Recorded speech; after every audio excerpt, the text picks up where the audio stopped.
ensemble. Il est le Dieu de gloire, élevé dans les cieux. Personne n'est comme lui. Personne n'est comme lui. Personne n'est comme lui. Personne n'est comme lui. Personne n'est comme lui. Personne n'est comme lui. Personne n'est comme lui. Voici il vient. Au son de la trompette, chez vos chandeliers, brillant comme le soleil, élève la voix, comme c'est le jubilé. Radio Sion, dansez. Voici il vient. Lorsque l'onction de Dieu nous accompagne, la puissance de Dieu est sur nous. Nous avons la foi et que nous avançons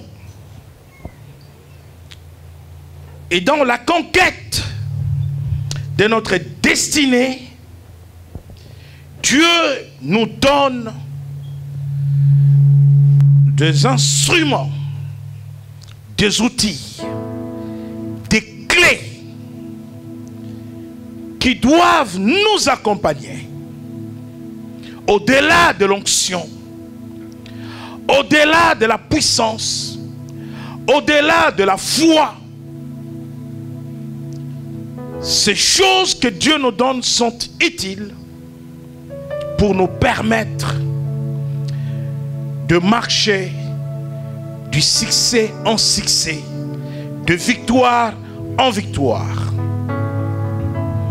Je vous disais que la volonté de Dieu est que notre vie éternelle commence sur la terre. La vie éternelle ne commence pas au ciel. La bonne vie ne commence pas au ciel. La bonne vie commence sur la terre. Parce que Dieu a donné la terre aux hommes.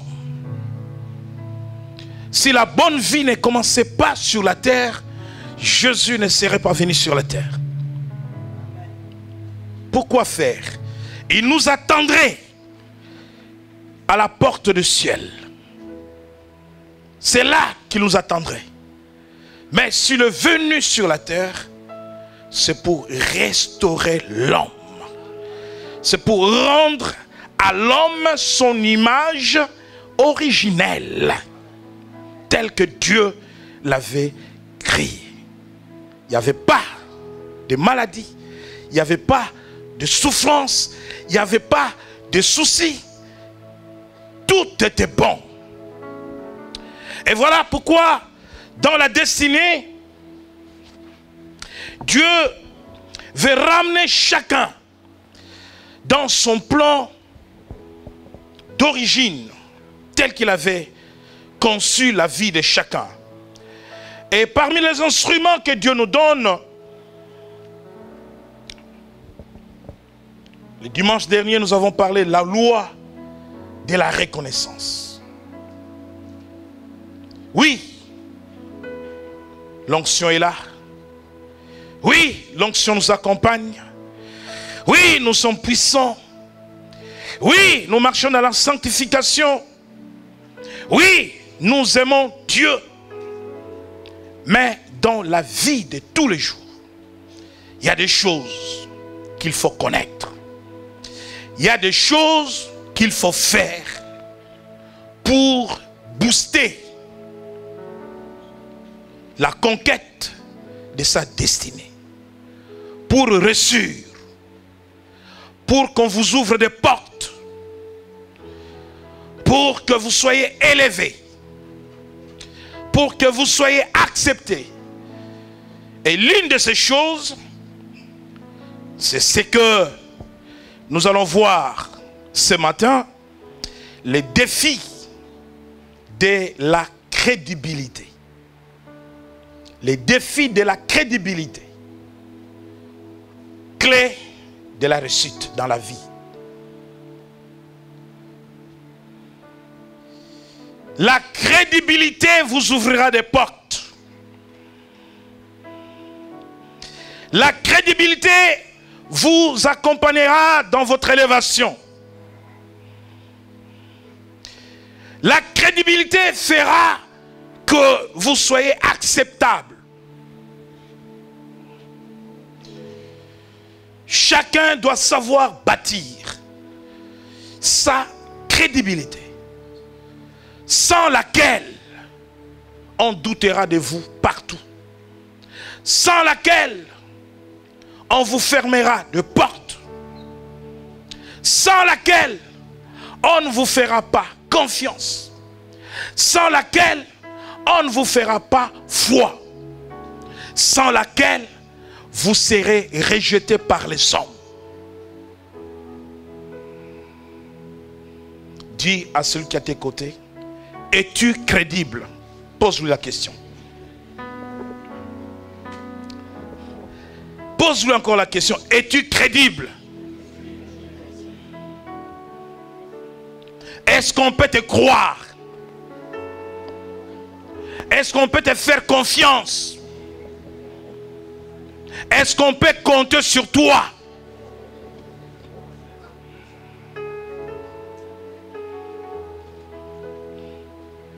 Enfants, est-ce que vos parents peuvent compter sur vous? Est-ce que vous êtes sérieux? Est-ce que vous êtes crédible? Mais les parents aussi. Est-ce que vos enfants peuvent compter sur vous? Est-ce que vous êtes crédible en tant que parent? Est-ce que vous êtes sérieux?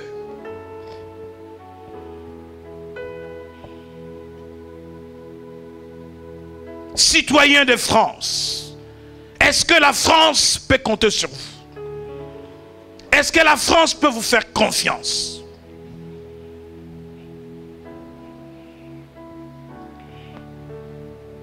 Peuple de Dieu, est-ce que Dieu peut compter sur vous?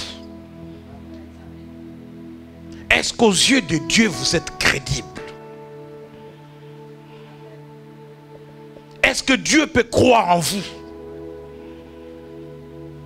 Nous croyons en Dieu et Dieu croit en nous.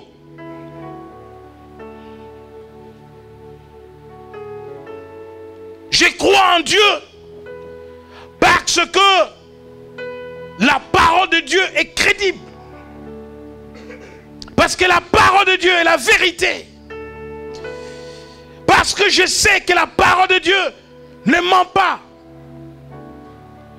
Je fais confiance en cette parole. Chrétien du Jubilé, est-ce que cette église peut compter sur vous? Est-ce que vous êtes crédible? Est-ce que vous êtes sérieux? Est-ce que vous êtes honnête? Est-ce que vous êtes sincère?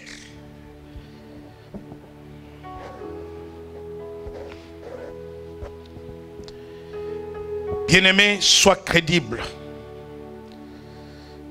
Les portes te seront ouvertes. Sois crédible. Ton patron t'aimera.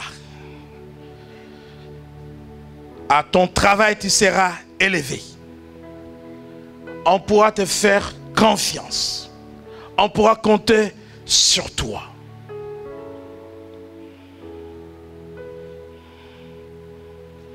Célibataire, homme, sois crédible. Parce que les filles connaissent toutes les personnes moins sérieuses de la terre.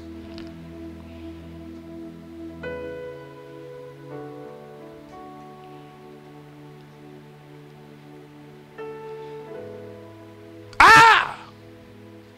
Il a toujours été ainsi. Pas de crédibilité. Celui-là, laisse tomber. Tu vas perdre ton temps avec lui. Mais les filles aussi. Il faut que les filles soient crédibles, sérieuses, honnêtes. Que ton oui soit oui et que ton non soit non. Une personne crédible sait dire oui. Et quand elle dit oui, son oui l'accompagne. Son oui demeure. Une personne crédible sait dire non. Les noms l'accompagnent et les noms demeurent.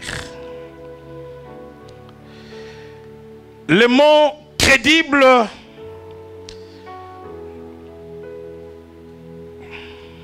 vient d'un mot latin credere en latin qui veut dire tout simplement croire. L'évangile de Dieu est crédible. La parole de Dieu est crédible. La Bible est crédible. Jésus est crédible. Voilà pourquoi je crois en lui. Croire.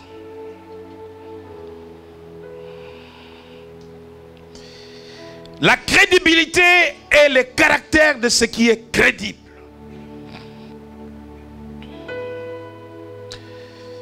Lorsque quelqu'un parle, on l'entend,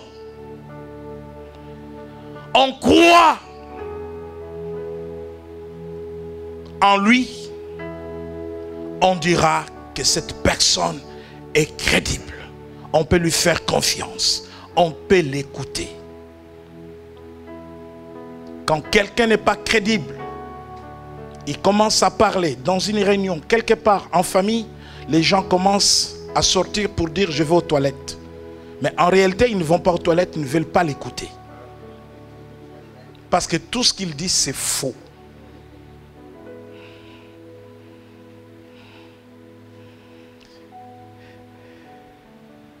Quand vous annoncez une nouvelle à quelqu'un, si c'est une information, la personne qui va chercher à vérifier la crédibilité de cette information, c'est-à-dire la véracité de cette information, il va vous poser, si c'est un journaliste professionnel, il va vous poser la question de savoir quelle est la source de votre information. La source.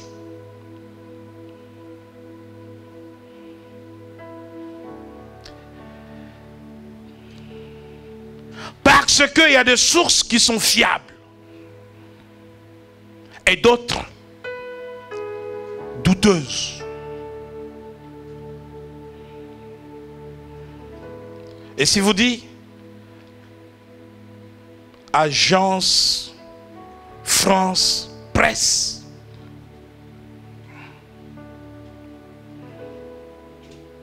c'est une source crédible.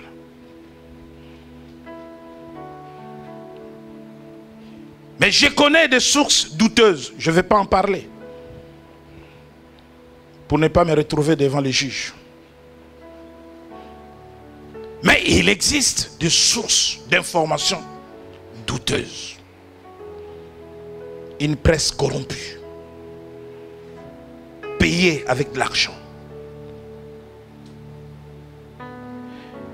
Bien-aimés dans le Seigneur, un enfant de Dieu qui veut réussir dans la vie doit être crédible. Parce que vous pouvez bien être rempli du Saint-Esprit. Vous avez la foi.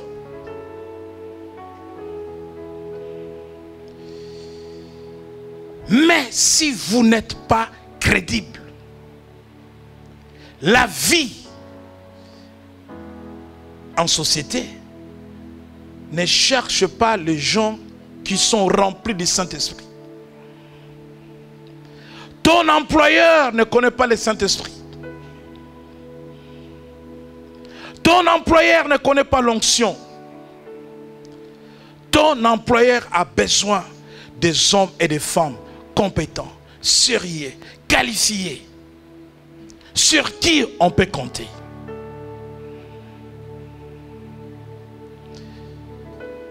Si au lieu d'être au travail, à 8 heures.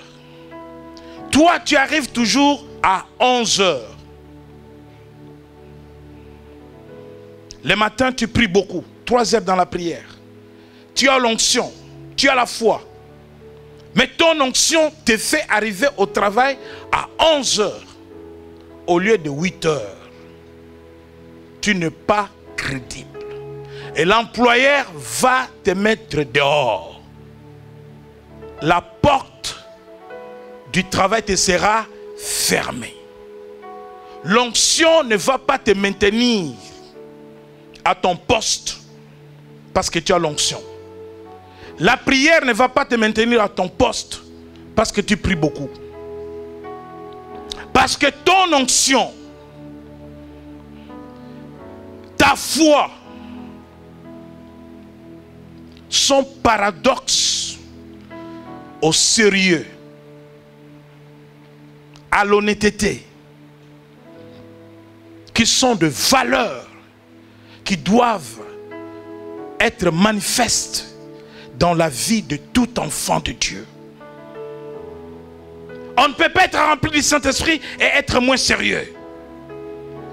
On ne peut pas être rempli du Saint-Esprit et vivre dans le mensonge. Vivre dans l'escroquerie. Non. Et c'est pour cela que la société aujourd'hui a besoin, pour avancer, des hommes et des femmes crédibles. L'Église a besoin, pour l'expansion de l'Évangile, pour faire des nations les disciples du Seigneur, les enseigner, les baptiser, des hommes et des femmes crédibles qui vont servir Dieu, qui vont s'engager dans l'œuvre de Dieu. Partout, le monde souffre de ce que j'appelle la crise de crédibilité. La crise de crédibilité à tous les niveaux. Et l'Église n'est pas en dépit de cette souffrance. L'Église souffre aussi de manque de crédibilité pour ceux ou dans les comportements, les caractères de ceux qui sont appelés à servir Dieu. Et lorsque, quelque part,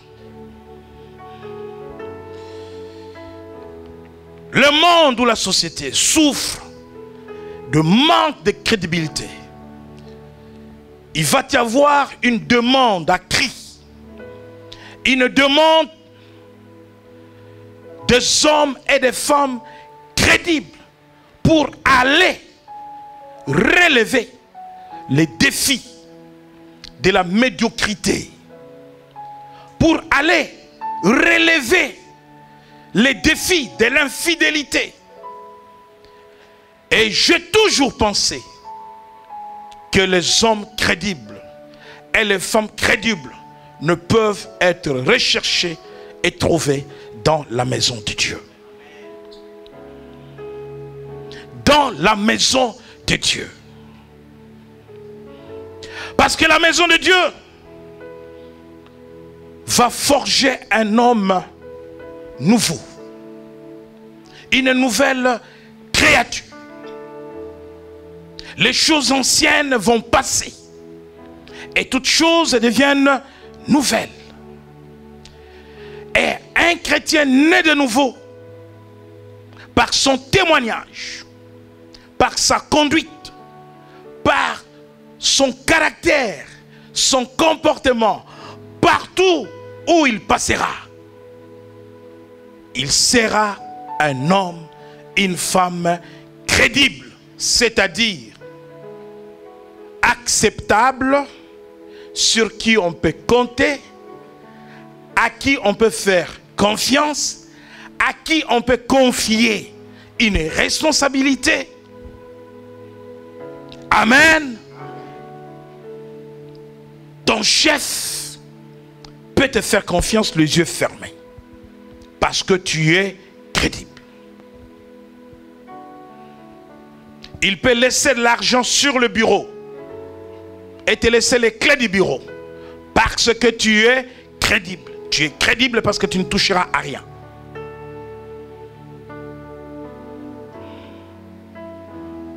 Il peut te faire confiance parce que tu lui diras la vérité. Quand tu fais une transmission en termes de rapport, tu seras honnête, tu seras correct. À cause de tout cela, maintenant tu peux demander à Dieu, à mon travail je veux monter. Et parce que tu es bien coté auprès de Dieu, et tu es bien coté auprès de ton chef, alors ta prière sera exaucée et tu vas monter. Si tu es mal coté auprès de ton chef, ce n'est pas Dieu qui viendra faire une nouvelle mise en place dans l'entreprise pour te faire monter, toi qui es mal coté auprès de ton chef. Notre Père qui es aux cieux, que ta volonté soit faite sur la terre.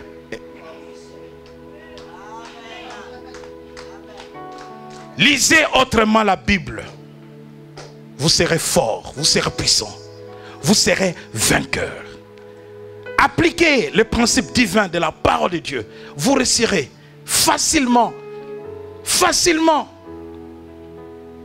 la crédibilité, une clé de la réussite dans la vie.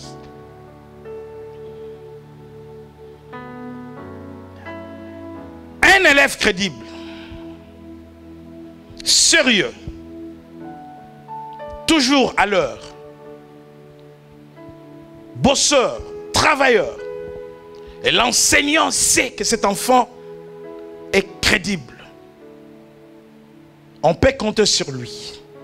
Il travaille, il est honnête, il est respectueux. Il corrige sa feuille 9 sur 20. Il lui manque un point pour avoir la moyenne. Mais parce que c'est un élève sérieux, toujours à l'heure, soumis, sur qui l'enseignant, à chaque fois, faisait confiance, il ne mettra pas sur la copie 9, il va mettre 10. Voilà qu'il passe des classes. Tu n'es pas sérieux, tu viens me demander la prière, ça ne passe pas. Parce que la volonté va être faite au ciel et non sur la terre. La volonté de Dieu est faite à deux niveaux. Sur la terre, au ciel.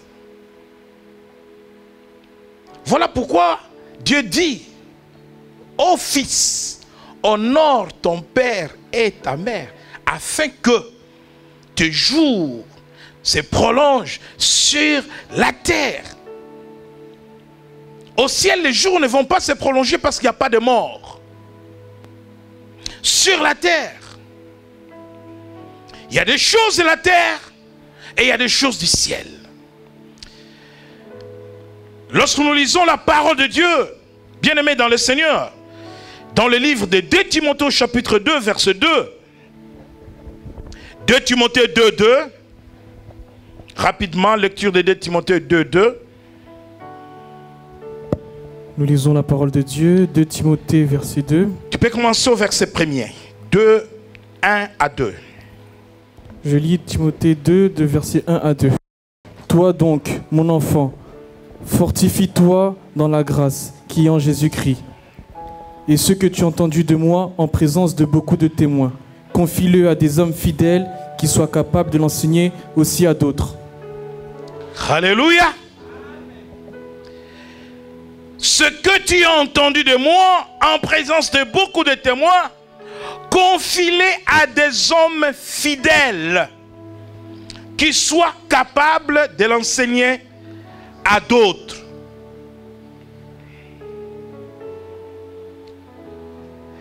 Dans la version originale, en grec, homme fidèle veut dire homme de confiance, homme crédible.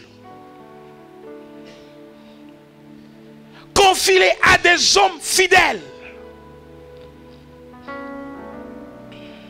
Dieu dit dans le livre de 1 Samuel, j'établirai un sacrificateur qui me soit fidèle selon mon cœur. Un sacrificateur qui me soit crédible. Jésus était crédible pour Dieu. Et Dieu va témoigner à deux moments différents, deux moments importants.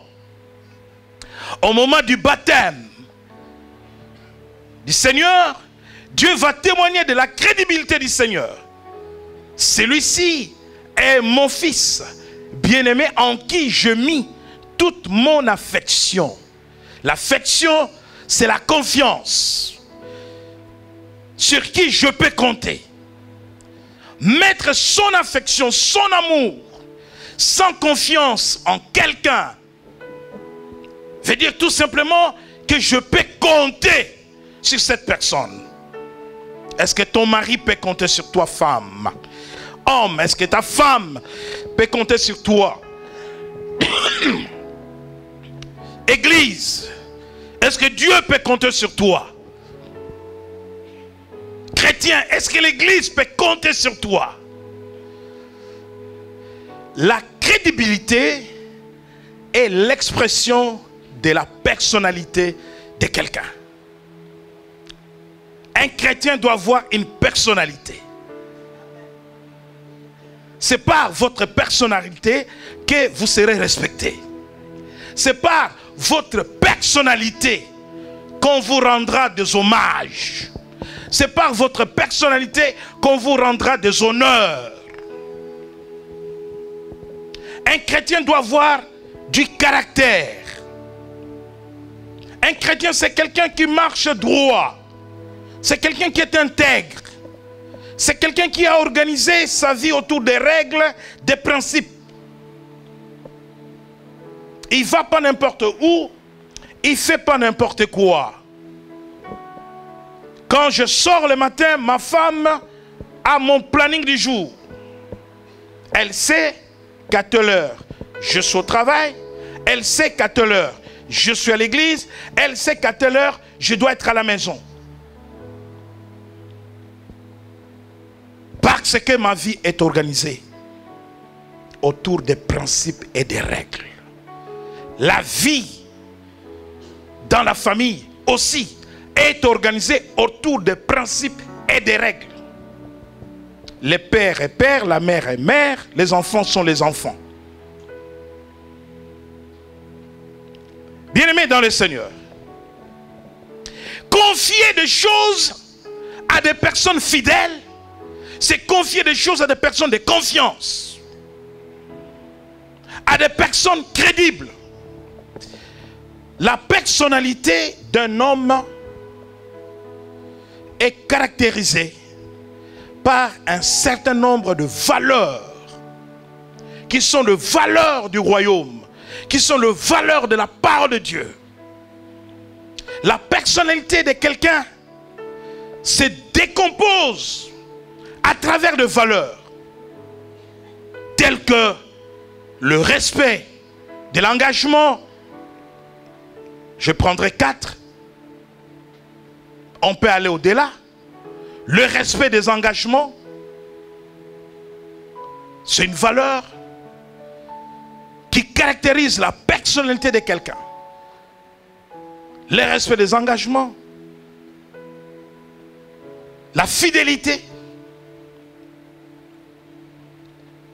l'intégrité, la loyauté. Vous marchez avec ces valeurs.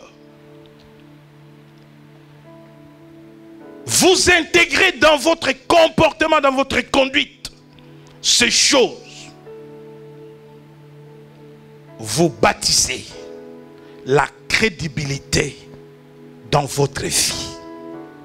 Vous verrez les portes s'ouvrir. Vous recevrez les hommages et les honneurs des hommes. Vous serez élevé. Vous serez utile. Vous serez sollicité.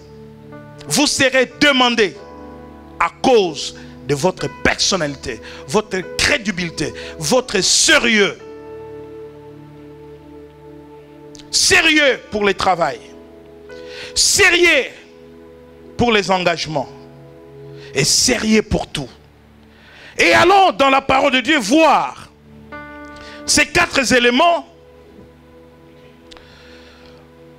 de la personnalité de quelqu'un. Je parlais du respect des engagements, je parlais de l'intégrité, je parlais de la fidélité et enfin de la loyauté. Être loyal. Être loyal à Dieu. Il y a la loyauté dans la relation avec Dieu.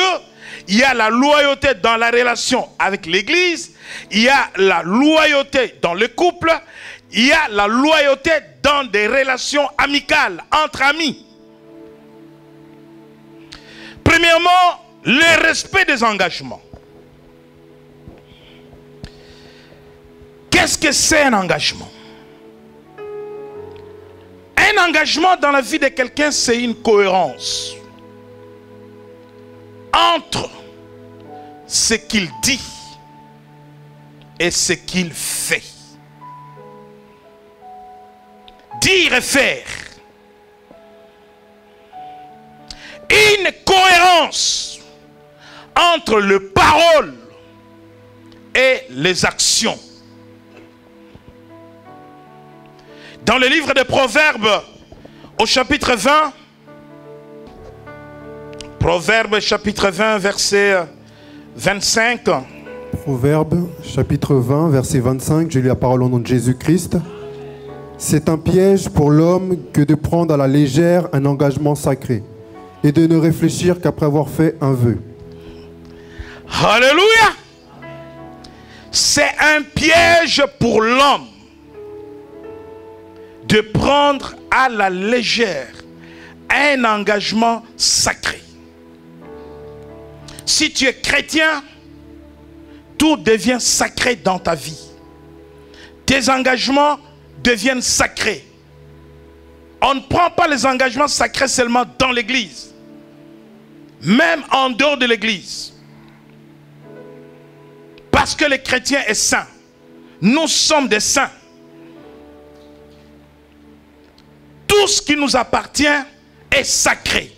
Tout ce que nous faisons est sacré. C'est un piège pour l'homme de prendre des engagements et de ne pas le respecter.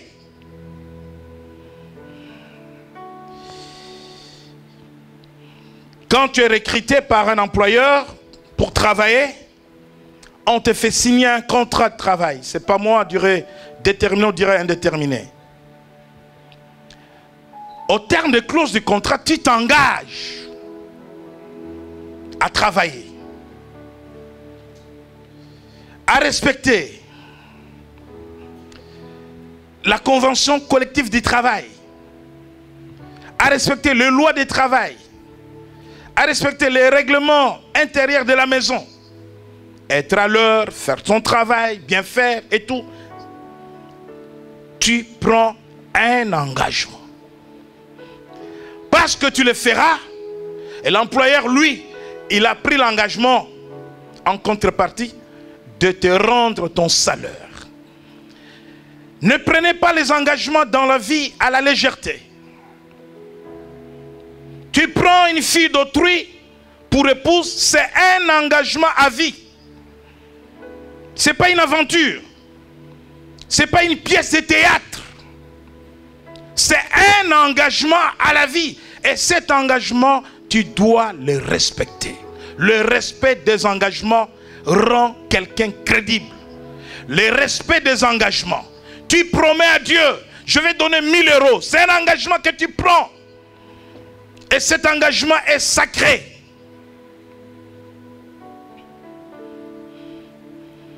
Tu n'as pas donné à Dieu le 1000 euros, tu es tombé dans un piège et tu te mis sous la malédiction.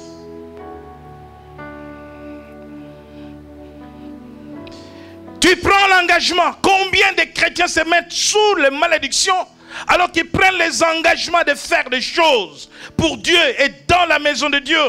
Ils ne le font pas.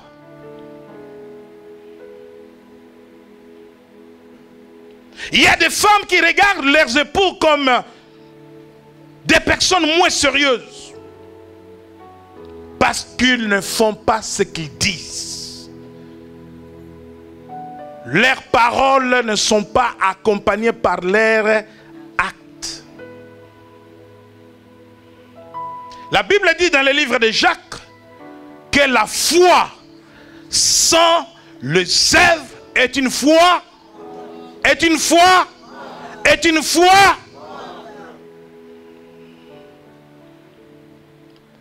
Dieu a besoin dans l'église des hommes et des femmes qui ont la parole et qui ont les actions. Tu t'engages à faire quelque chose pour Dieu, tu le fais. Amen. Si tu ne le fais pas pour moi, tu es classé sur la liste de personnes moins sérieuses dans l'église. Oui. Aventurier, escroc, menteur. Alléluia. Amen. Mais si tu accomplis toujours tes promesses, si tu respectes tes engagements, tu me dis, Bishop, je dis oui, merci. Je crois. Je te fais confiance. Je sais que tu le feras. Parce que tu es crédible. Tu es sérieux. Tu n'es pas n'importe qui. Alléluia. Deuxième valeur, dans les caractères de celui qui est crédible, ou la personnalité, dans les défis de la crédibilité, l'intégrité. L'intégrité.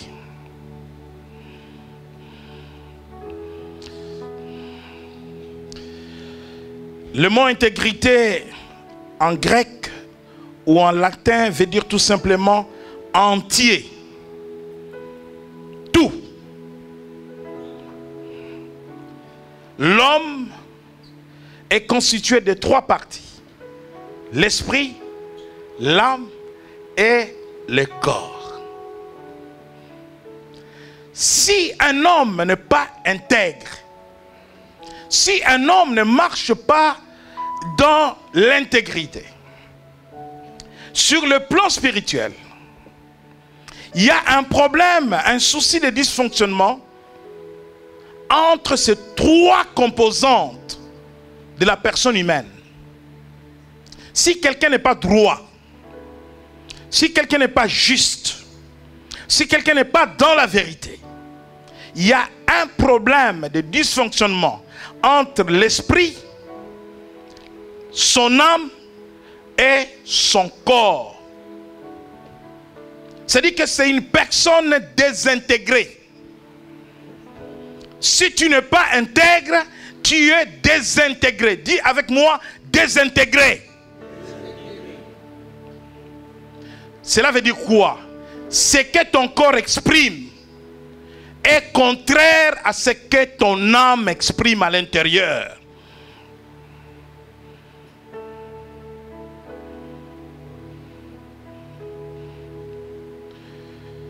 Quand ton corps dit la vérité, ton âme crie mensonge.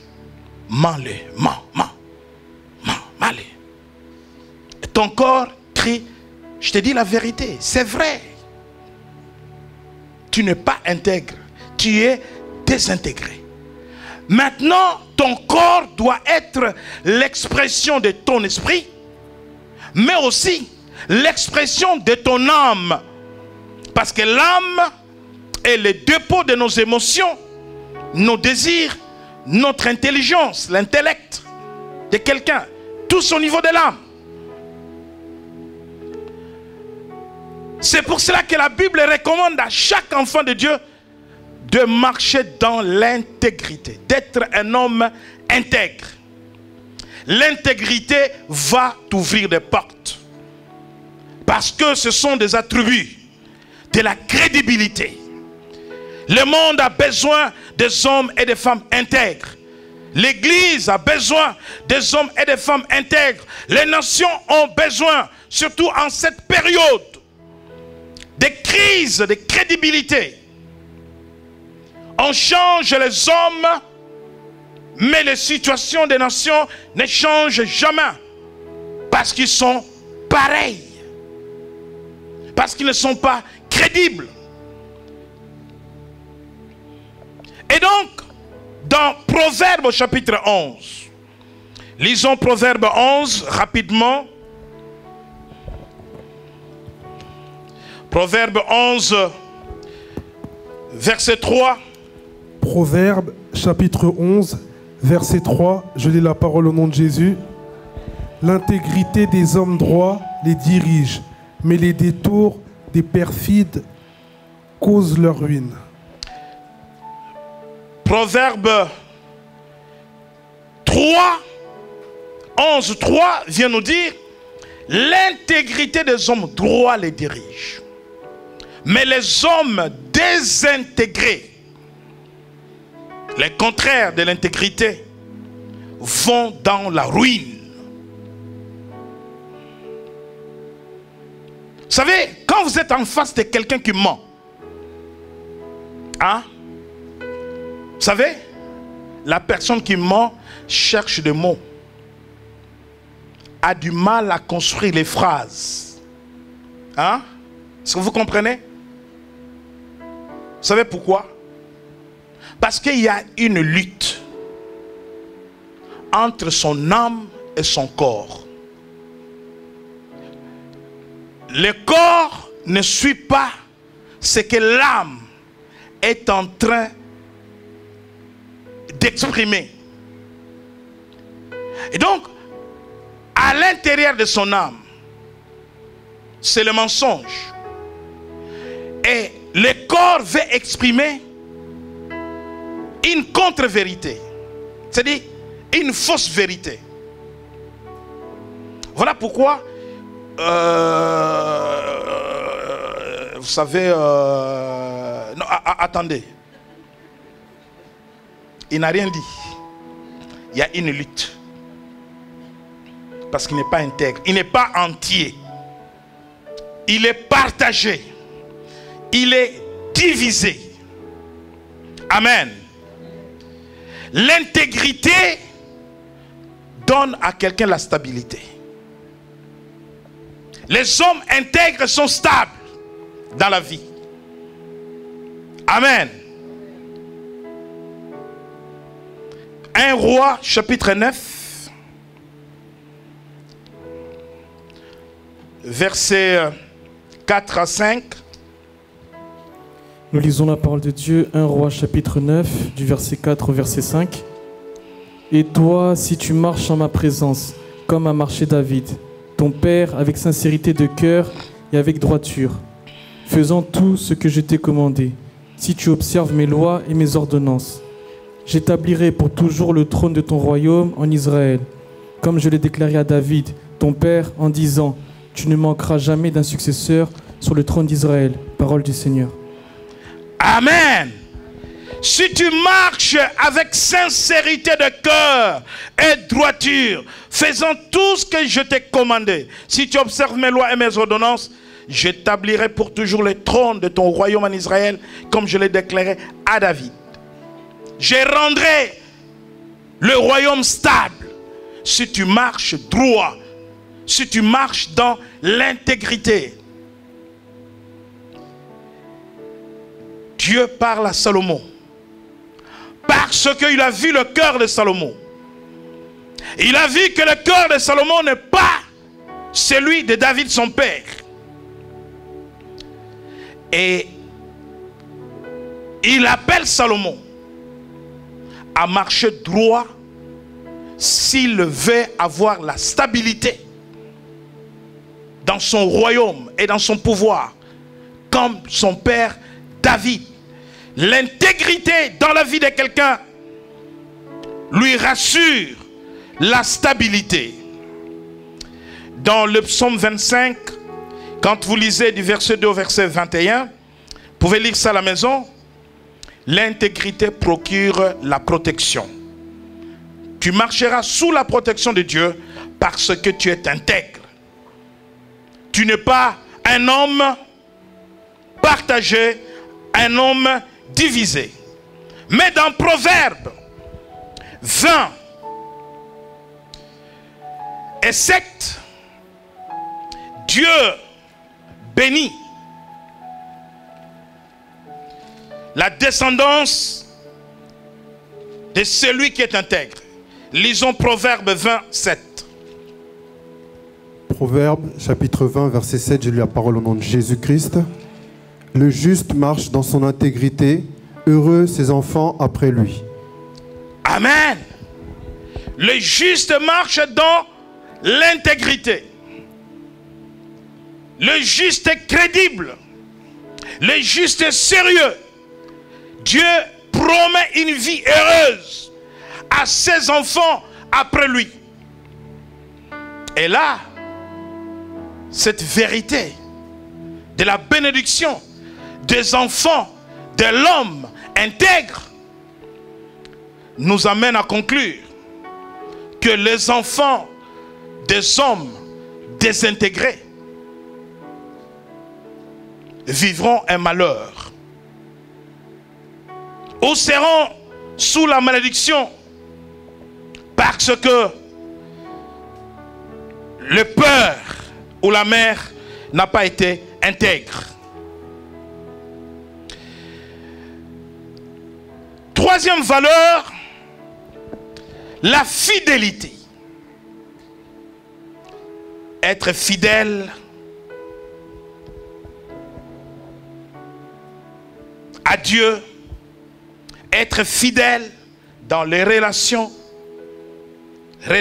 amicales, relations fraternelles entre enfants de Dieu, relations du travail, être fidèle à celui qui te donne du travail, celui qui te donne un salaire,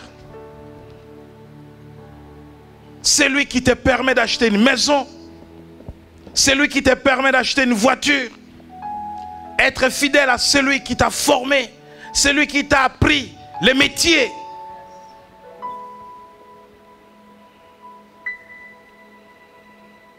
Vous savez, il y a une maladie courante. Tu prends quelqu'un qui ne sait rien faire, tu le prends avec toi. Je vais t'apprendre le métier. Je prends un exemple, plomberie. Ou dans le bâtiment, n'importe quel métier. Il apprend.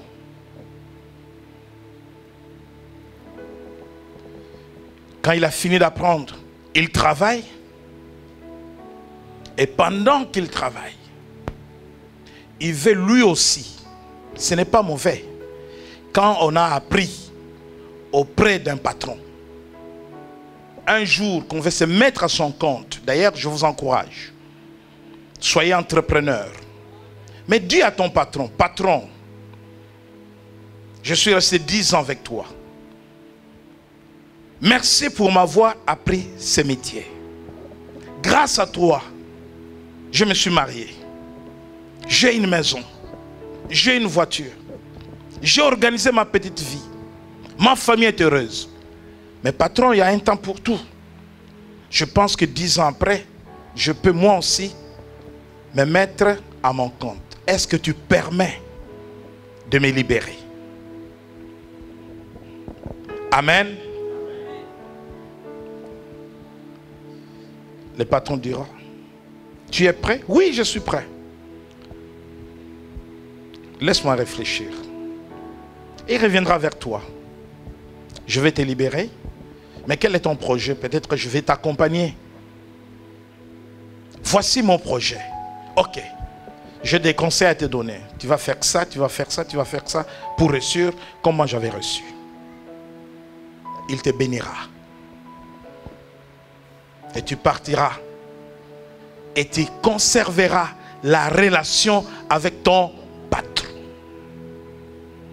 Parce que tu as été fidèle jusqu'au bout. Dans le livre d'Apocalypse, Jésus dit, celui qui sera fidèle jusqu'à la mort, je lui donnerai la couronne de la vie. Jusqu'à la fin. Mais qu'est-ce qui se passe dans beaucoup de milliers?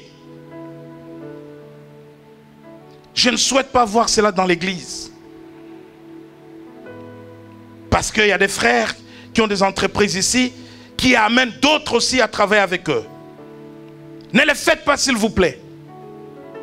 J'apprends le boulot. Je connais les clients de mon patron. Je crée mon entreprise.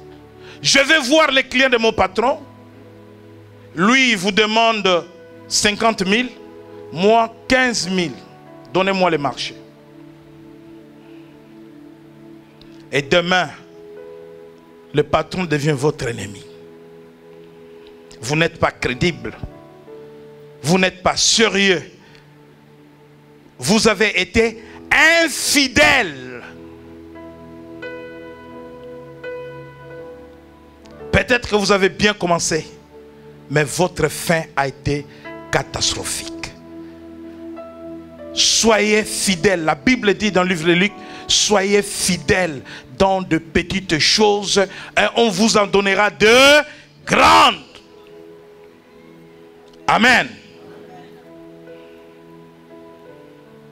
C'est pour cela que la Bible demande que celui qui doit prendre la charge de l'église doit être capable de bien diriger sa maison. Parce que sa maison, c'est une petite chose. Monsieur, madame et enfant, tu as bien été un bon gouverneur de ta maison. Parce que l'église, c'est la somme de beaucoup de maisons. Si tu as échoué dans ta maison, tu échoueras dans l'église. Et la nation, n'en parlons pas. La nation, n'en parlons pas. Comment tu vas diriger une république? Toi qui as échoué dans des petites choses. Si tu étais un mauvais maire de la ville, tu ne pourras pas être un bon président de la République. Mais ce n'est pas possible. Voilà pourquoi vous verrez que partout il y a des mauvais dirigeants. Parce que la Bible veut que le meilleur soit d'abord bon, fidèle dans les petites choses. Le mot fidélité et le mot foi ont une racine commune.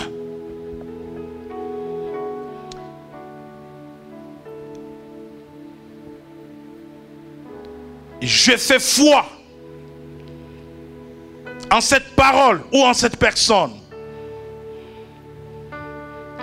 Être fidèle à quelqu'un, c'est manifester un attachement à cette personne.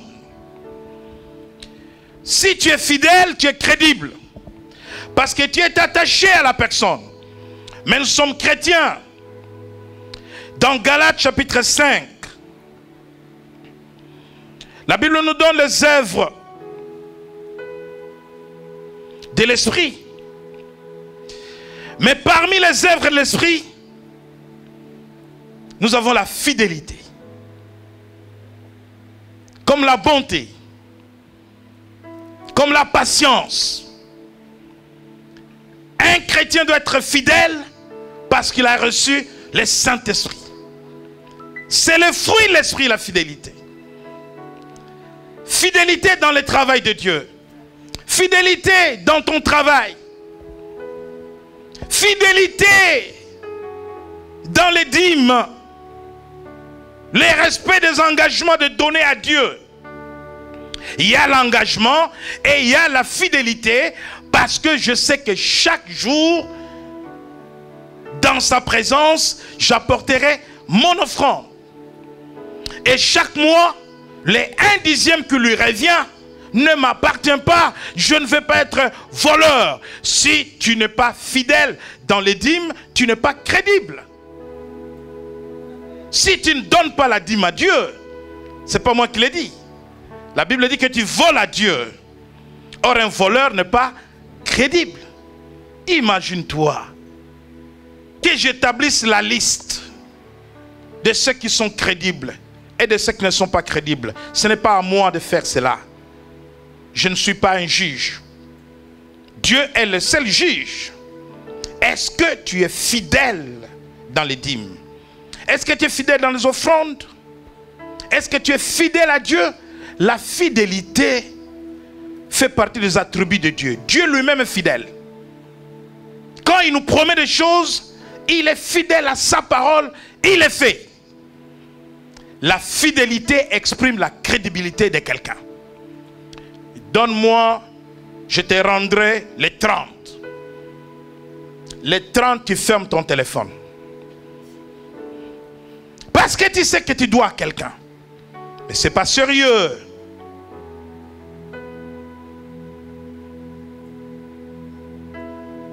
Vous savez, dans la vie, il ne faut pas aller à une source pour puiser de l'eau quand vous avez soif. Et quand vous avez fini de boire, vous allez boucher cette source. C'est ce que beaucoup font. On te fait confiance, tu donnes ta parole, mais tu n'es pas fidèle à ce que tu as dit. Et l'autre dira, il reviendra encore. Et la première fois, quand tu as demandé une aide, on t'a aidé, tu as dit merci. Mais quand tu ne sais pas rendre ta fidélité, pour aller rendre ce que tu as pris, les 30, ton téléphone est fermé. Et s'il t'appelle maintenant en anonyme, il te surprend. Non, réseau, problème réseau.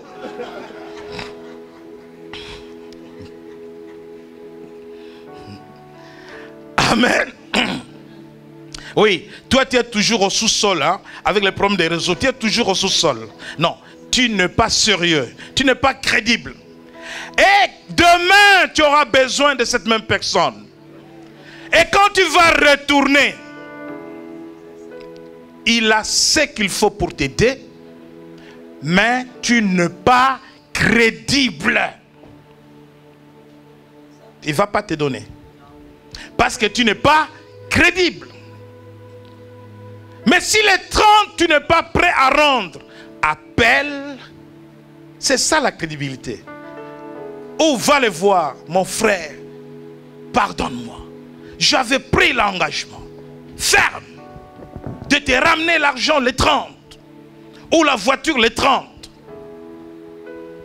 Mais j'ai eu un contre-temps. Ce sont des choses qui arrivent. Donne-moi 2 semaines.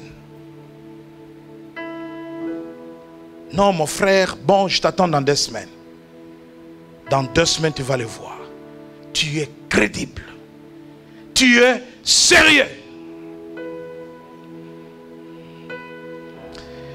Dans Proverbe 28, 20, la Bible dit, vous lirez à la maison, un homme fidèle est comblé de bénédictions. Tu es fidèle à Dieu, tu es fidèle dans les relations.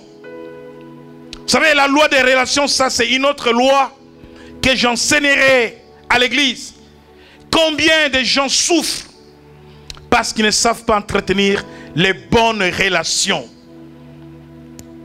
Tu détruis les relations partout où tu passes, partout où on t'a fait confiance, partout où tu as été accueilli. Écoutez-moi bien. Dans la vie, il faut apprendre à entretenir les bonnes relations. Les relations sont des opportunités dans la vie de quelqu'un. Amen. Amen. Ceux qui détruisent les bonnes relations créent leur propre tombe. La crédibilité amène quelqu'un à entretenir les bonnes relations. Sois fidèle à Dieu jusqu'à la mort. Sois fidèle dans tes engagements. Sois fidèle dans l'œuvre de Dieu. Et le Seigneur te gardera dans toutes tes voies. Quatrième valeur. Je parlais du respect des engagements. Je parlais de l'intégrité. Je parlais de la fidélité. Je vais parler de la loyauté. Ce sont ces choses qui font de quelqu'un un homme, une femme crédible, sur qui on peut compter, en qui on croit, en qui on peut faire confiance. Amen. Tu peux bâtir ta crédibilité si jusque-là tu n'avais pas compris que la crédibilité est la clé de la réussite. La loyauté.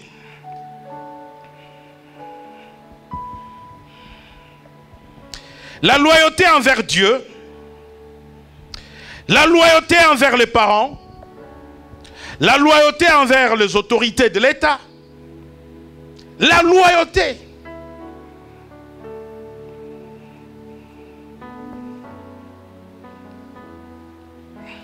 La fidélité marche avec la loyauté. Voyez ce qui se passe, pas seulement en Afrique, en Asie, mais même ici, en Occident. Tu es président de la République. Tu prends un de tes collaborateurs, quelque part.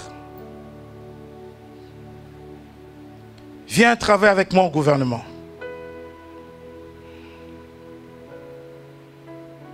Il travaille.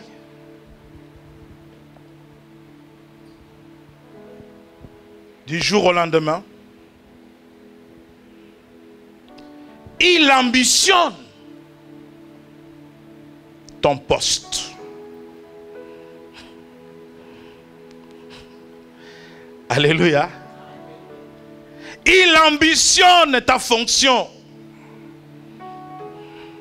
Non. Je fais de toi un ministre. Je fais de toi un premier ministre.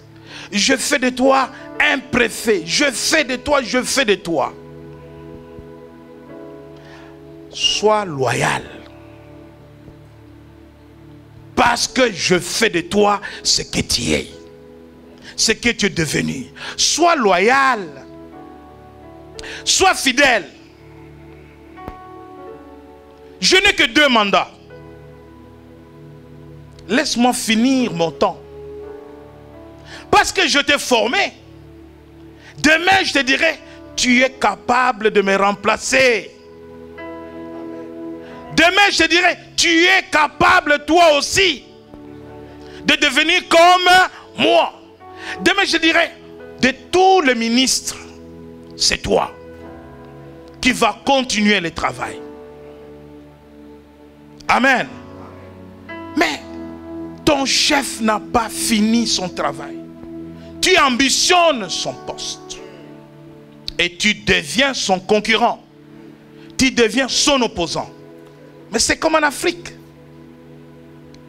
En Afrique, quand vous arrivez à 6 mois des élections, toute l'Afrique, hein, c'est comme ça. Hein, ou à 9 mois des élections, le meilleur pote du président devient des opposants. C'est déloyal. C'est infidèle. Ambitionner sa fonction quand lui il aura fini. C'est fidèle, c'est loyal à celui qui t'a formé, à celui qui t'a élevé, à celui qui a fait de toi un homme, que tu sois connu, que tu sois apprécié, que tu sois vu de tous. Cela s'applique en entreprise, comme je l'ai dit, sur la fidélité, la loyauté aussi. Si moi je suis un lecteur, tu as besoin de ma voix, je ne te la donnerai pas parce que tu n'es pas crédible. pour diriger les gens, il faut être crédible. Je ne te la donnerai pas.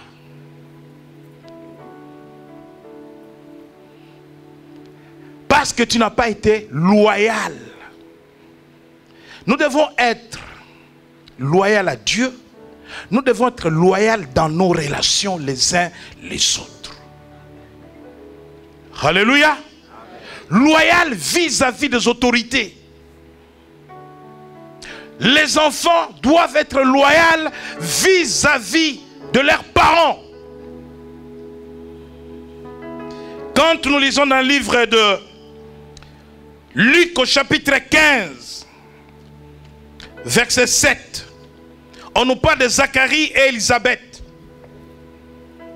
Luc 15, 7, Zacharie et Élisabeth, ils sont demeurés loyaux à Dieu. Dans quelles conditions ils ont servi le Seigneur? Luc chapitre... chapitre 1er.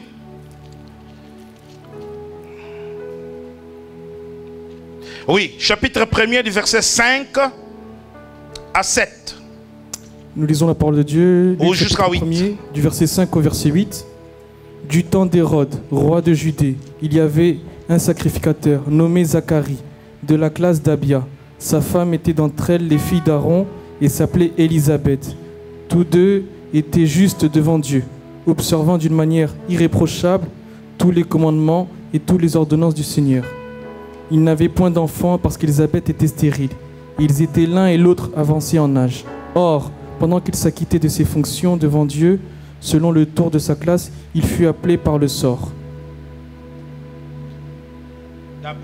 D'après la règle du sacerdoce, à entrer dans le temple du Seigneur pour offrir le parfum. Toute la multitude du peuple était dehors en prière et à l'heure du parfum. Alors un ange du Seigneur apparut à Zacharie et se tint debout à droite de l'autel des parfums. Zacharie fut troublé en le voyant et la frayeur s'empara de lui. Mais l'ange lui dit: ne crains point, Zacharie, car ta prière a été exaucée. Ta femme Élisabeth t'enfantera un fils et tu lui donneras le nom de Jean. Il sera pour toi un sujet de joie et d'allégresse, et plusieurs se réjouiront de sa naissance. Car il sera grand devant le Seigneur. Il ne boira ni vin, ni liqueur enivrante. Il sera rempli de l'Esprit Saint dès le sein de sa mère. Il ramènera plusieurs des fils d'Israël au Seigneur leur Dieu. Il marchera devant Dieu avec l'esprit et la puissance d'Élie, pour amener les cœurs des pères vers les enfants, et les rebelles à la sagesse des justes, afin de préparer au Seigneur un peuple bien disposé. Zacharie dit à l'ange: à quoi reconnaîtrai-je cela? Car je suis vieux et ma femme est avancée en âge. Merci. Je suis vieux et ma femme est avancée en âge. Sans enfant, sa femme était stérile. Mais je parle de la loyauté. Ils étaient toujours là dans l'église à servir Dieu au nom de la loyauté. Si je manque quelque chose dans ma vie, cela ne m'éloignera pas de l'amour de Dieu, du service de Dieu, de la maison de Dieu. Parce que je suis loyal à Dieu. Continuez à demeurer loyal à Dieu. Dieu a visité Zacharie alors qu'il était vieux. Il n'attendait même pas cet enfant Jean-Baptiste. Il ne priait même pas pour cet enfant. Parce qu'il dit à l'ange: maintenant que je suis vieux, est-ce que ça sert à quelque chose? Mais la stérilité d'Élisabeth ne les a pas empêchés à demeurer loyal à Dieu. Soyez loyal dans vos relations. Soyez loyal dans les relations avec les pères spirituels. Paul dit aux Corinthiens: C'est dans 1 Corinthiens chapitre 4, verset 15. Et je vais terminer par là. C'est très important. Si vous voulez être crédible, de garder des relations loyales avec vos pères spirituels. Paul dit, je vais lire 1 Corinthiens 4, 15. Car quand vous auriez 10 000 maîtres en Christ, vous n'avez cependant pas plusieurs pères, puisque c'est moi qui vous ai engendré en Jésus-Christ par l'évangile. La loyauté dans la relation fils et père spirituel rend le fils crédible et amène le fils à bénéficier de la grâce de Dieu, de la grâce du Père et de l'élévation. Paul dit, vous pouvez avoir autant de maîtres, mais vous n'avez qu'un seul Père, c'est lui qui vous a engendré. Les maîtres, ce sont tous les prédicateurs que vous entendrez. Vous pouvez aller sur Internet écouter une prédication. Vous avez entendu un maître. Quelqu'un peut passer ici, où les hommes de Dieu passeront pour vous enseigner. Ce sont des maîtres.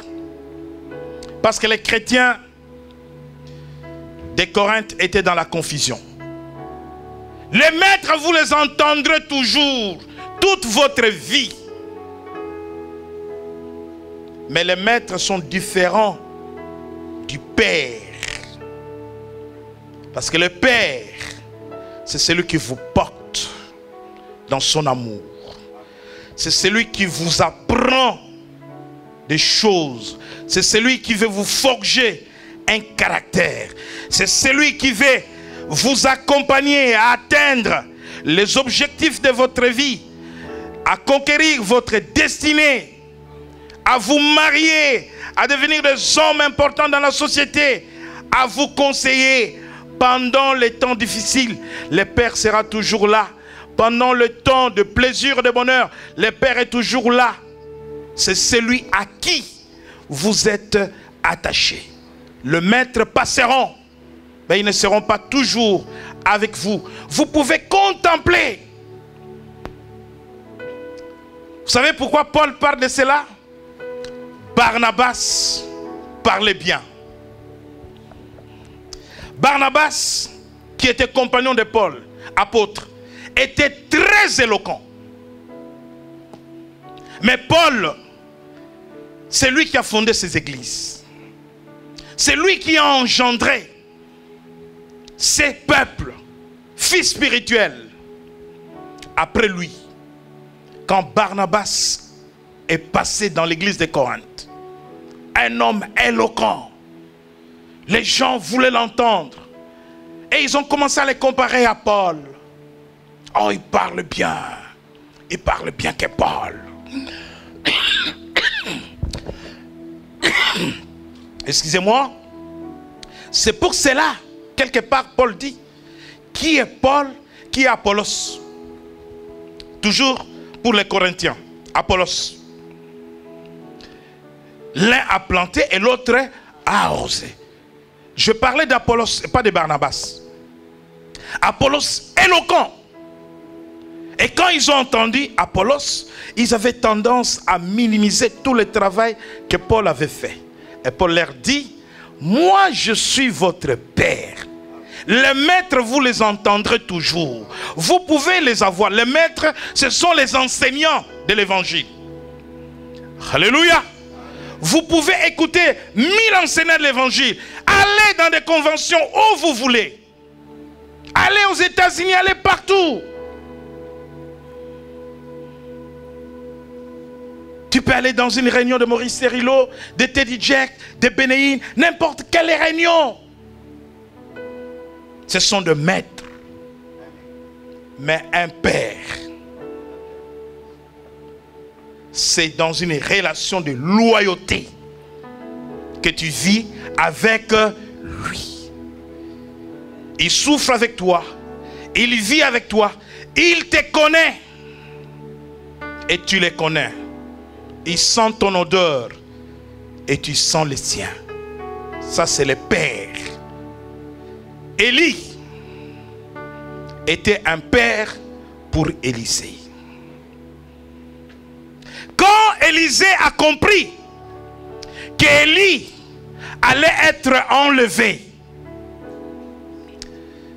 Élisée n'a pas cherché à se faire des idées. Bon, c'est moi qui va le remplacer. D'ailleurs, il va être enlevé. Il va partir. Non. Parce qu'il ne pouvait rien faire. Je fais certains phénomènes ici, certains n'ont pas compris.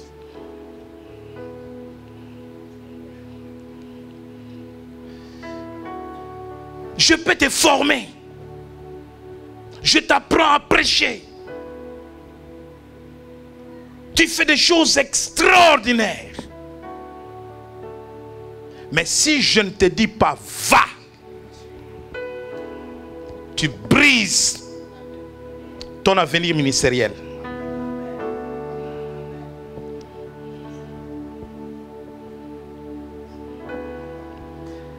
Parce que dans toute la culture,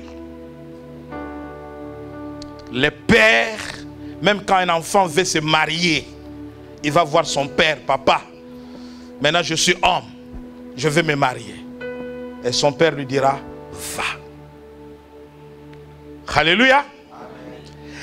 Élisée pouvait avoir un plan, dire, comme Élie va partir, de tous ses collaborateurs, je pense que il faut que moi je fasse quelque chose.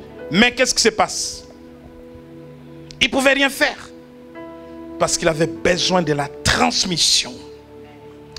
Tout pouvoir se transmet. Tout pouvoir se transmet. Il n'y a pas de pouvoir sans transmission. Si vous servez Dieu, comprenez ces choses. Si vous voulez devenir grand, comprenez ces choses.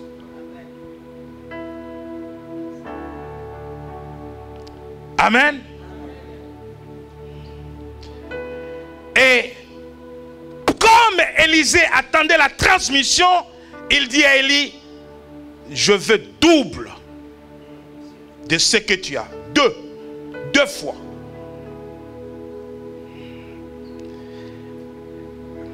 Élie dit, tu demandes une chose difficile. Mais si tu me vois, ça veut dire quoi? Si tu es loyal jusqu'au bout, si tu me vois partir, si tu es fidèle, si tu m'accompagnes jusqu'au bout. Parce qu'à chaque étape, il demandait à Élisée, reste. Il dit, non, je vais avec toi. Parce qu'il voulait partir avec la chose. Mais il ne voulait pas partir avec la chose. Il était en train de tester les degrés de confiance, de crédibilité, de la loyauté de son successeur. Alors il a vu qu'il est crédible. Il a vu qu'il est fidèle. Il a vu qu'il est loyal. Il dit, si tu me vois partir, saisis l'opportunité. Alléluia. Élie a fait Élisée. Il a fait un autre Élie. Quand il a pris le manteau d'Élisée, avec ce manteau-là, Élisée avait frappé les eaux du Jourdain et les eaux s'étaient séparées. Et lui, quand il a pris le manteau, il dit, le maître avait frappé. Bien-aimé, tu ne vas rien inventer. Tu vas marcher sur les traces de ton maître. Les oreilles ne peuvent pas dépasser la tête. On n'invente pas, on est initié. On vous initie, on vous transmet. Regardez Jésus avec les disciples. Il souffla sur eux. Allez, faites de toutes les nations. On vous envoie toujours. Allez.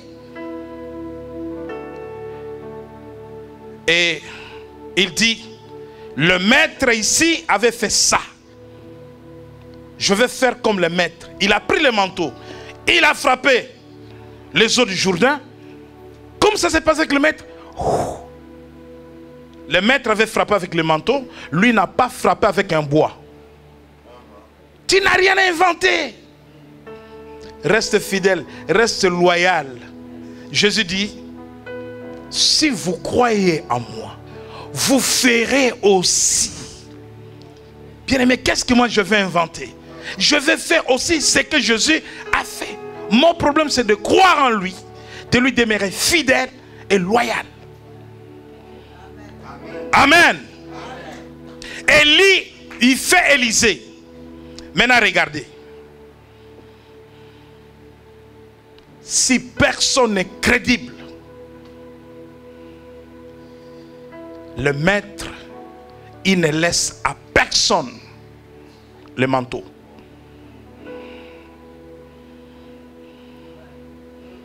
Si personne n'est crédible, pour recevoir le manteau, il faut être crédible. Il faut être fidèle. Il faut être loyal. Respecter les engagements. Être intègre. Élisée devrait passer le manteau à Géasi. Il a formé Géasi pour que, de la même manière que Élie l'avait formé, et que lui, quand il partira, Géasi prendra le manteau. Mais Géasi n'était pas crédible. Élisée n'a laissé à personne son manteau. Lisez la Bible. Élisée n'a laissé à personne.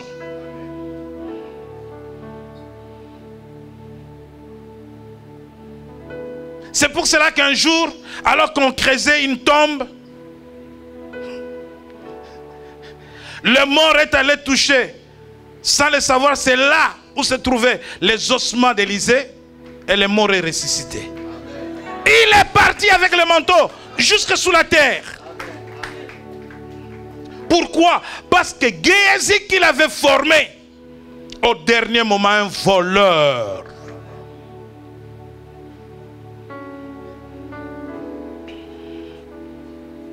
Quelqu'un vient voir le prophète avec un présent, il voit le miracle et dit, je te donne ça.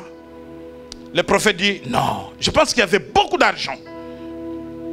Le prophète dit, non, je ne prends pas, rentre avec ton offrande. Géasi,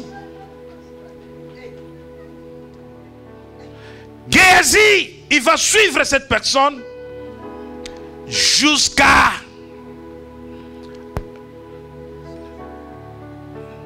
donne ce que tu venais de donner au prophète et prends.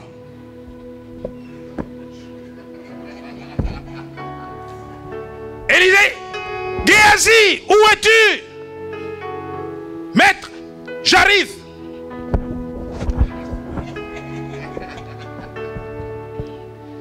Tu as suivi la personne qui avait la lèpre, qui venait d'être guérie. Cette personne m'a donné une offrande et je refusais de prendre. Toi, tu es allé prendre. Maintenant, la lèpre qui était sur cette personne vient sur ton corps. C'était la fin de Géasi. Sors! Ne sois pas un Géasi. Sois fidèle, sois loyal, sois crédible. Géasi n'était pas crédible. Et l'affaire s'est terminée là. Lisez la Bible, dites-moi. Élisée a formé qui?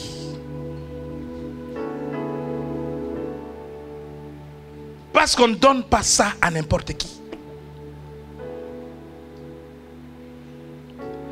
Que le Seigneur te bénisse. Que le Seigneur te bénisse. Soyez crédibles. Vous ferez du succès dans la vie. Soyez crédibles, vous réussirez. Soyez crédibles, on vous fera confiance. Soyez sérieux, soyez crédibles, on vous ouvrira les portes. Soyez crédibles, vous serez élevés partout. Parce qu'on peut compter sur vous, parce qu'on peut vous faire confiance. Soyez crédibles partout. Soyez sincères, soyez honnêtes, loyaux, fidèles.